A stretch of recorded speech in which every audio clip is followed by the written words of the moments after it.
Hello, Hamilton. How are you doing? All right, all right. It's good. Glad to be alive. Yeah, that's right. Me too. So you were saying that you were back in the gym. That you Yeah. Uh, I felt I got a level of focus now, and uh, at the studio where I do most of my work at, there's a gym there, but for me, I had to pay for a membership as a mental thing. You know what I'm saying? oh yeah The fact that I'm paying for it yeah makes me no feel that obligated. yeah that's a good point. I'm not sure how long it's gonna last, but no, I'm playing. But well, this whole skin in the game thing. Yeah, yeah, yeah, Um, that term kind of got thrown around during this last presidential election, yeah. like some kind of a negative connotation. Hmm. There's nothing negative about it. The fact is that if you have something invested, if you're paying into something, then Hmm. you're likely going to take it more seriously. Yeah. You know, um, you certainly don't want to waste your money, so Right, right, right. it turns into that. Um, yeah, so it's New Year's resolution time. Uh, at my gym, it seemed like the sort of resolution like actually happened early, like about a week earlier. Like that's when from New Year's. So like Yeah. that last week of December was like really populous. Sure, sure. I think a lot of folks probably got Christmas presents. They got memberships and stuff, Right, right, right. uh, and or they might have been trying to get it set up so that they could start rolling. Now they, Hmm. now they say that with New Year's resolutions, there's only a 20% retention rate. Yep. 20%. So 80% of the folks, uh, that are crowding the gym and Yeah. the parking lot and everything, that'll be all gone in another month and a half. And Yeah, I actually called mine the beginning of December, mhm. and she was telling me the deals, for the member with the rates, whatever. Uh, but then she was explaining to me what the New Year's rates would be. So that's why I waited until, after the New Year's, because Yeah, right. Because I got away with murder on that. yeah, hey. Uh, but I worked out for the first time uh, at the RPAC, which is the facility at Ohio State, which is Uh-huh. best in the Big Ten and world class and everything. Yay, yay. Yeah, that's right. You know how we do it. Uh, Construction all the time. That's how Right, right, right, right, right. we We're always working on something. do it. We uh, got plans.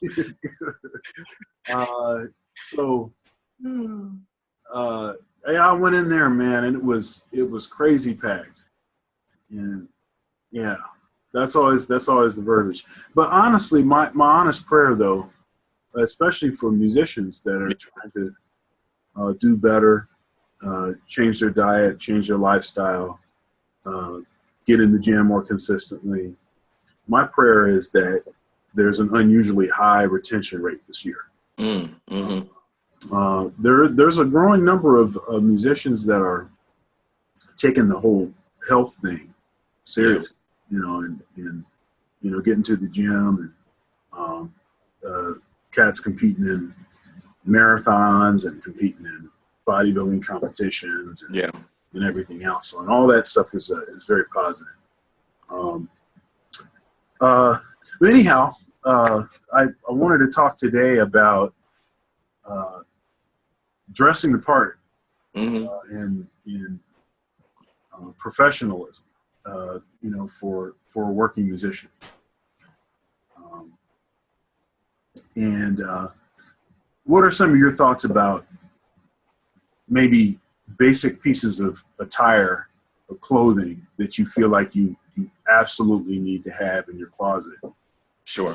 to have the right clothes for to I work? think Yeah, if you're looking at bare minimum, you could probably make it for years on a black suit, get a white shirt, a black shirt, and get a black tie. So you can do any variation of the black suit without the jacket and a black shirt with open collar. That could be just all black look. Or you could do, the black suit with the jacket, open collar, black shirt, white shirt, open collar, or you got the black tie. And then I think just for those special jazzy occasions, you get your bow tie and a tuxedo shirt. Yeah. Yep. Yeah, and I second the motion on that. I mean, so what I did was I bought a tux, the pants and the coat. And I wear that for so many gigs because, you don't have to wear it like a tux, So you could just have a black coat. I'm sorry, a black shirt underneath, black collar shirt. Sometimes I wear I bought, and this is straight on the cheap. Yeah. I bought like a few packs of black undershirts, and I'll wear a black undershirt under there and then the jacket. And you can't really tell what the shirt is. Right. You said packs. I bought packs of black shirts. That's right. Multiple packs. That's right. Straight on the cheap. Right. I wear those jokers all the time. Yeah. All the time. And you can get away with black. You can't wear a white undershirt. No. You can't do that. Can't do that. You can try. You don't want that one. Don't want that one. but you can get away with the black undershirts. It just looks like a shirt, You could get like a V-neck joint. Yep. I mean, so that stuff works well. How about shoes? What kind of? Yeah, I mean, I think. Okay, I have two. I would get two pairs of shoes. One would be like a dressy, nice black pair of shoes. Whatever brand name you like. I like Aldo or just whatever. Some nice, really nice dress shoes for those special occasions. But for gigging, especially if you're doing if you're playing drums, playing bass, you got to load a lot of amps or, just load stuff. Sometimes all that physical activity in really nice dress shoes is not a good idea. And so I know Steve Madden and some other knockoff companies like that would make some the best way I can put it is like a skinnier black shoe that's not really a dress shoe. You could probably wear it with some black jeans if you wanted those same pairs. Yeah. But you can sort of get away with that. But I think that depends on the gig. I'll show you what I wear. I just happen to have them on today, and they're Skechers, and it's like a short black boot. Construction. So it's a leather upper. It's rubber soles, nice and cushioned.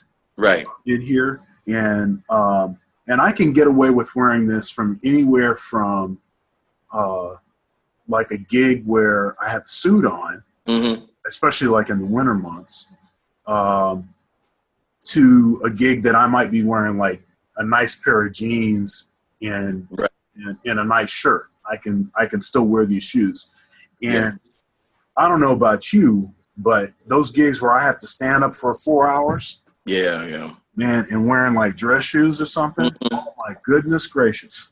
Yeah. I can't do it. You start pacing on side to side. Yeah. I don't know how women do the high heel thing, man. Yeah. That's for the birds. I can't mess with it. I remember when I played with Layla for about a year or so. Every concert she would come out and do the first song in her heels, and then after the first song, she said, "All right, y'all, I'm taking these heels off. You got that? Got your one song." And she did the rest. She did the rest of the concert barefoot. Yeah, it's crazy. It's crazy. Yeah. This video is brought to you by Skechers. but yeah, but I do dig the Skechers shoes. They're inexpensive, Mm-hmm. and you can find a variety of different kind of shoes. And they have some shoes also that are they're like this is not like a specific kind of shoe, but the kind of shoes that you see nurses wear a lot. Yeah. Where the shoe is all the same color. It's not a flashy shoe, but it's like super cushioned. Mm-hmm. And it's not a tennis shoe because it's made out of like a leather kind of machine, or like a faux leather kind of material. And they make those also where this laces up, but they make them too where it's just a slide-in shoe. Yeah. Or it might be slide in with a zipper or something. Mm-hmm. And so that kind of stuff and it took me a while to figure that stuff out. But if you can just start off just knowing that, that'll save your life. I went through a period of time where I was having significant issues with my lower back. Mm-hmm. I was playing in a band that was playing every weekend. Yeah. And I remember, and there's these long 4-hour gigs. The name of the band was the Hip Pocket. Oh, snap. Yeah. So it was 10 piece. It was a horn band. Yeah. So we had 4 horns, really great vocalists. The whole thing. Guitar player, piano, bass, drum. The guitar player, actually, Phil Marsh. He's actually the band leader. Okay.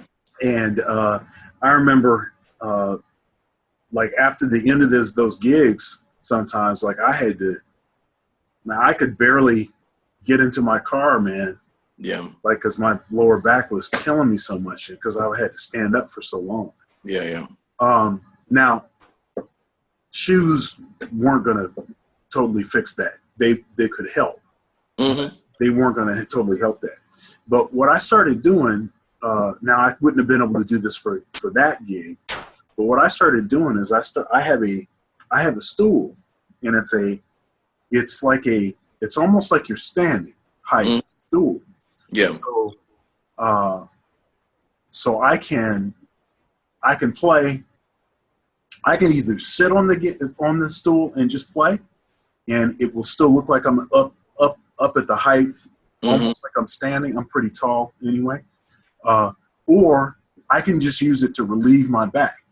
So I'm standing up on the gig, and then keyboard player takes a solo, or guitar player takes a solo or something. Then I can sit down and just rest my back just for a few seconds. Sure. Any amount, helps. Yeah. And so I've had to start thinking of those kinds of solutions. They have these chairs that are like DJ chairs, and they're designed like that. They have they'd be like a back, a cushioned back, so you can lean back if you wanted to. And most of them you can take apart. So as far as like transportation, they're not like this huge bulky thing. It's clunky. Like, it's like, well, I mean, my car is a Kia Soul. That's what I'm driving. So I'm hardly fitting in there, let alone fitting a bunch of extra stuff. Right. Yeah, but anyhow, just a couple ideas about that. Now, what are your thoughts about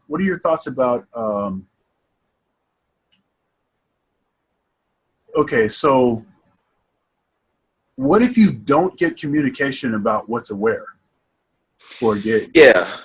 First of all, first ask. Right. If you get an email, hey, there's a gig Friday, 7:00 at such and such location. Oh, that's great, but there's nothing wrong, and you'll better yourself by asking what's the attire. To answer your question though, if you don't know that, you always, at least for me, the worst feeling is being underdressed. Okay. Assuming that I can come in some black jeans and like a black sweater, and all of a sudden I show up and everyone it's a black tie event that I didn't know was a black tie event, and I come in grinning, sorry, that's not my style. So if I don't know, I'll always err on being overdressed. No one's gonna judge an overdressed guy. So, he has class. No, but yeah, ask first. But then I just never want to be underdressed. And then, you know, depending on your trunk space in your car or your truck, whatever, sometimes having a suit jacket sort of laying in there, Yeah, just in case, you know. that's good stuff. That's good Yeah. teaching. That's good You teaching. can send your offering to me later. For $19.95, I'll give you the secrets. Yeah, you know, I had been talking about this, but I'm going to start just having in my office here and in my church office. I'm just going to have just like a suit in there. It's just going to be, and like and just a shirt. Yep. You never know when you're going to spill something or any of that too. And certainly having stuff in the car just ready to go. Yeah.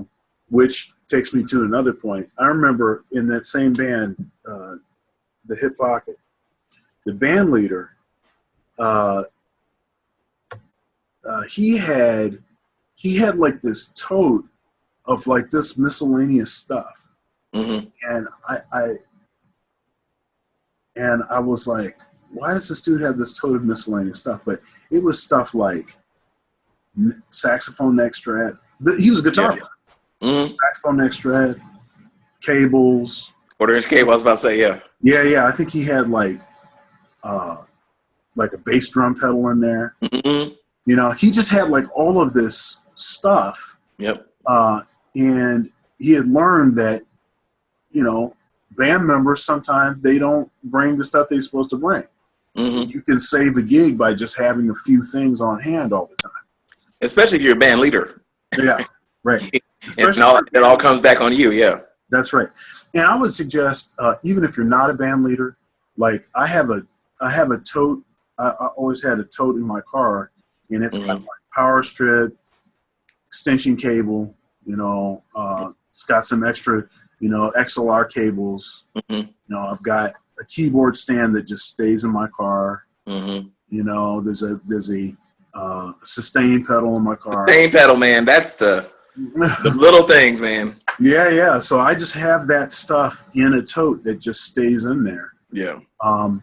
And you know, and none of that stuff is really like expensive stuff. So I'm not concerned about somebody stealing it. But just having that stuff in there, you know, I've saved myself. I've been in a couple jams where I was able to go out to the secret toolbox, and pull out the right thing. I remember I did this one gig. Now this was before I used to have this tote in my car. I did this one gig, and it was a fusion gig. Okay, so on a fusion gig, you know, the drummer is supposed to have like a complete kit. You know? Okay, you're not supposed to show up with just a bass drum, a snare, and a hi-hat. That's not the gig for that. Yeah. You know, it's not, hey, you know, hey man, I'm just gonna work on my pocket this gig. No, that's not what this is. The fusion gig. Okay, you have multiple colors. Right. And so anyhow, so I remember one time this drummer I was using, a great drummer, but he's space cadet sometimes. He did, yeah. He shows up with like a pocket kit, and it's like a fusion gig, and I was like, no man. Now I should have known right there that I should have just had extra stuff in my car, but I didn't quite take the cue. So one time he shows up at the gig, and he has his whole kit. He didn't have a bass drum pedal. He forgot his bass drum pedal, and it's a fusion gig. Yeah. Now he might have been able to get away with it if it was like a swing. On a swing, yeah. But no, this is not. So fortunately, I was able to contact somebody because I had a drum set at my house, and they just brought my drum pedal and up on the break, and we were only about 15, 20 minutes away from my house. That's good. Yeah. So it wasn't terrible. We had to play like half of the set without a bass drum pedal. Yeah. So, but that kind of stuff can really make or break you. And there's so few good gigs, regular gigs, playing at venues or restaurants. There's so few of those playing the kind of stuff you want to play that you got to make the right impression. And sometimes having that kind of stuff can help you to make that right impression. Right. So, Yeah, so we're talking about clothes and stuff. And what about stuff like what time should you show up for a gig?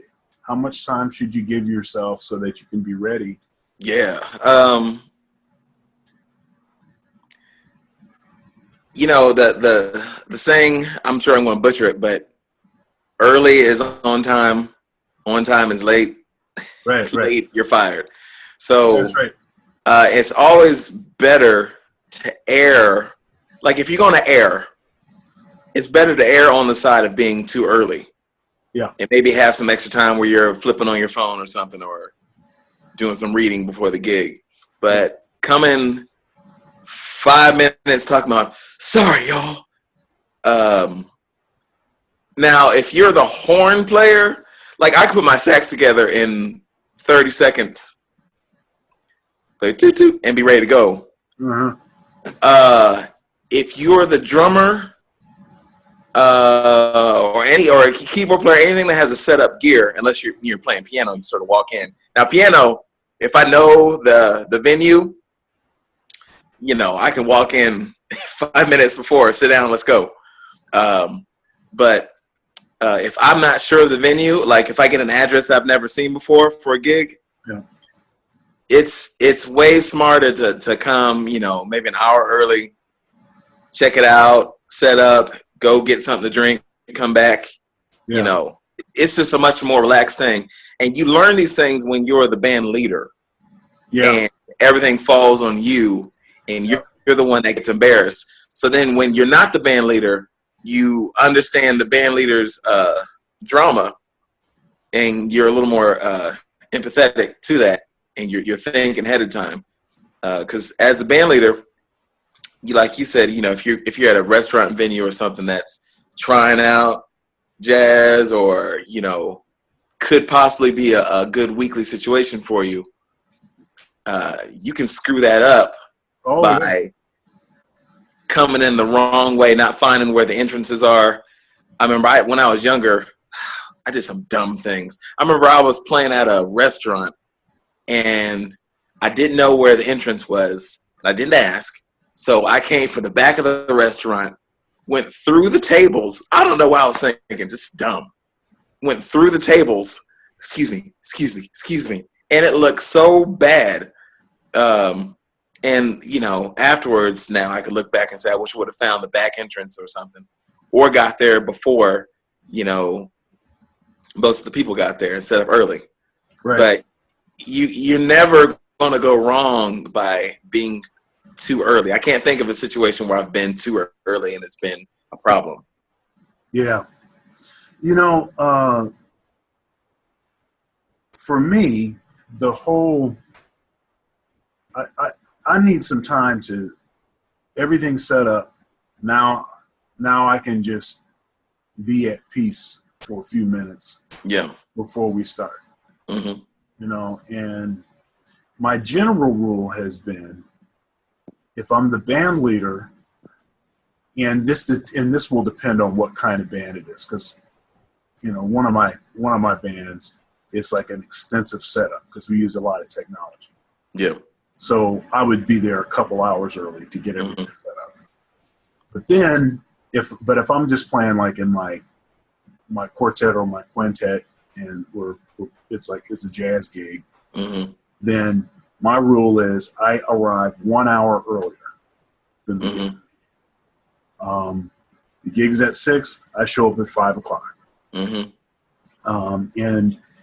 if I'm if I'm playing saxophone, flute, clarinet, any of those kinds of instruments that don't require that I have like a bunch of like equipment and all of that, then I arrive 30 minutes early for a gig. Good. And this is when I'm the sideman. Right. I'll arrive 30 minutes early for a gig, unless the band leader has instructed to arrive earlier than that.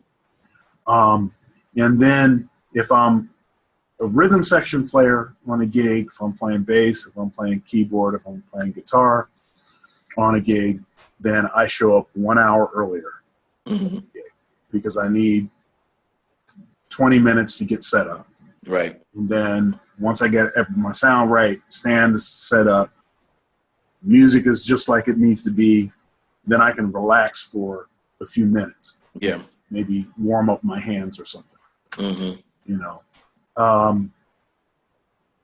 And that's worked for me. I mean, I keep getting calls.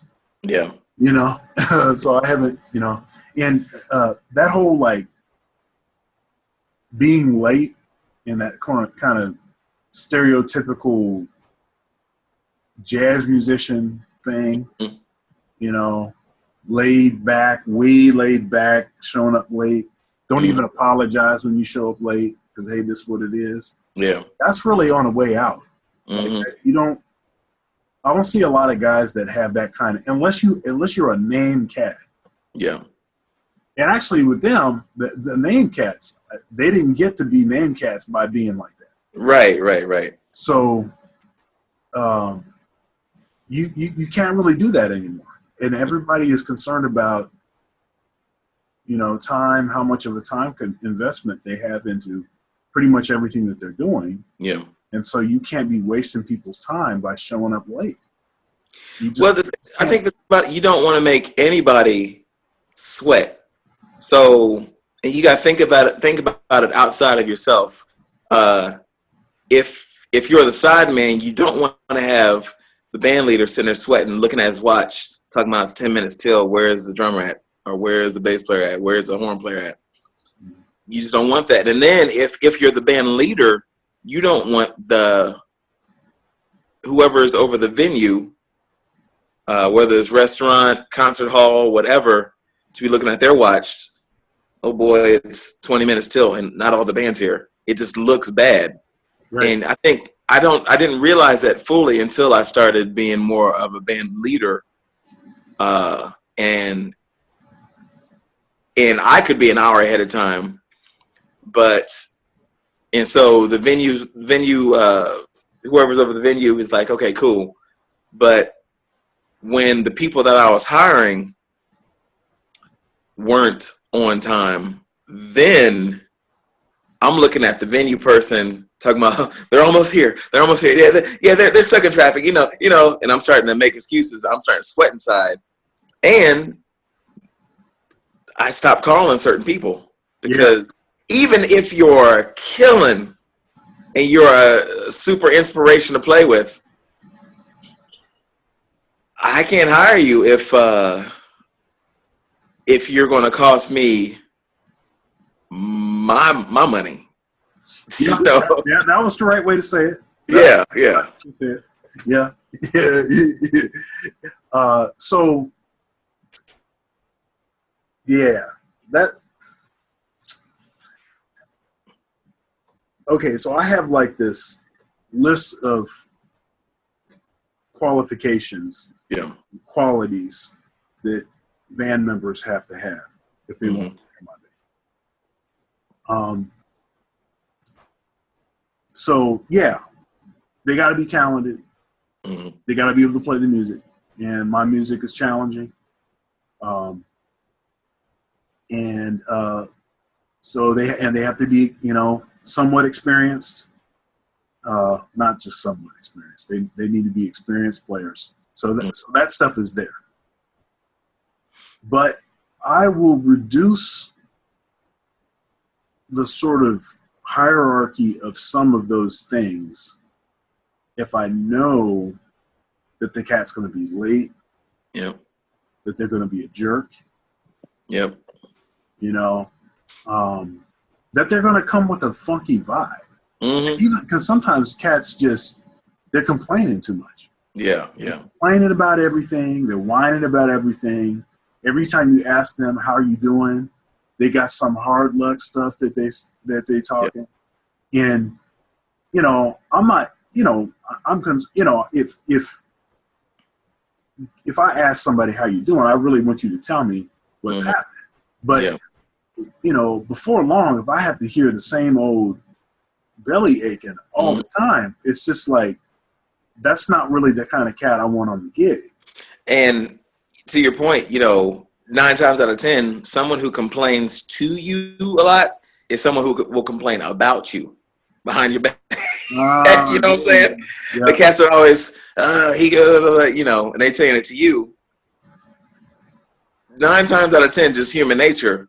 When you're not around, oh, Hamilton, you know, it's the same thing happens. So, yeah. That's a good point. That's a good point. Yeah. It's why it's not a good idea to marry the girl you cheated with. Right. Cheaters cheat twice. Because if she was willing, yep, to defy your joint, then she doesn't have any scruples. Yeah. You're done. Yep. That'll preach on multiple levels. So, yeah, man. I pretty much think that's I think that's some good information. It's information that I wish I would have. I mean, now, you know, granted, my dad was pretty on top of stuff, and he wouldn't let me be late, and he wouldn't let me wear the wrong clothes or anything. But right. I never really I didn't really internalize that for myself until later. Mm-hmm. I was just kind of taking it for granted and just doing it. Yeah. But, you know, that's the kind of information that I think sometimes younger generations, I hate to sound like I'm an old cat by saying that, but, you know, younger generations just, I don't think that they're thinking about that kind of stuff as much. But it's like critically important stuff. Mm-hmm. Yeah. The millennials. That's a whole nother conversation. That's right. Not you millennials watching us right now. Right. We like you. We like you. The other ones we don't like. Right, the other ones. All right, man. On that, I'll see you later. Yes, sir. Man, God bless.